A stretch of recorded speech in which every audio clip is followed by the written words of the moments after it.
نبی پاک صلی اللہ تعالیٰ علیہ وسلم نے فرمایا زیادہ نہ ہنسا کرو،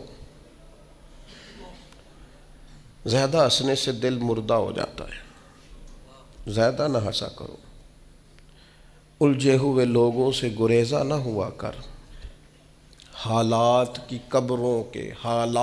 کی قبروں کے یہ کتبے بھی پڑھا کر، حالات کی قبروں کے یہ کتبے بھی پڑھا کر، ہر وقت کا ہنسنا تجھے برباد نہ کر دے، تنہائی کے لمحے ہوں تو کبھی رو بھی لیا کر، زیادہ نہیں ہنسنا۔ ساری قوم کو لگا نہیں دیا شغل میلے پہ، ہمارے بچے اکٹھے بیٹھ کے کیا کرتے ہیں؟ صرف ہنستے ہی تو ہیں۔ کون سی حکمت کی بات ہوتی ہے ہماری مجالس میں؟ کون سی تقوی کی بات ہوتی ہے؟ ساری زندگی شغل میلہ بنا لیا ہم نے۔ یہ دل سخت کرتا ہے ہنسنا۔ حضرت یحییٰ ابن معاذ فرماتے ہیں زیادہ روٹی نہ کھایا کرو، دل سخت ہو جائے گا، تمہاری طلب ہی صرف روٹی رہ جائے گی، کھانا ہی رہ جائے گا۔ حضرت عیسیٰ علیہ السلام فرمانے لگے زیادہ نہ بولا کرو،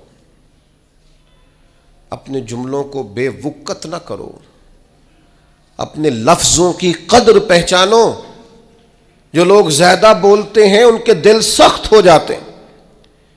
آپ کی باتیں تھوڑی ہوں، معنی خیز ہوں، حکمت امیز ہوں، تھوڑے جملے ہو، جچی تلی نپی شستہ شائستہ گفتگو ہو، وہ کیا کرے گی؟ وہ دل کو نرم کرے گی۔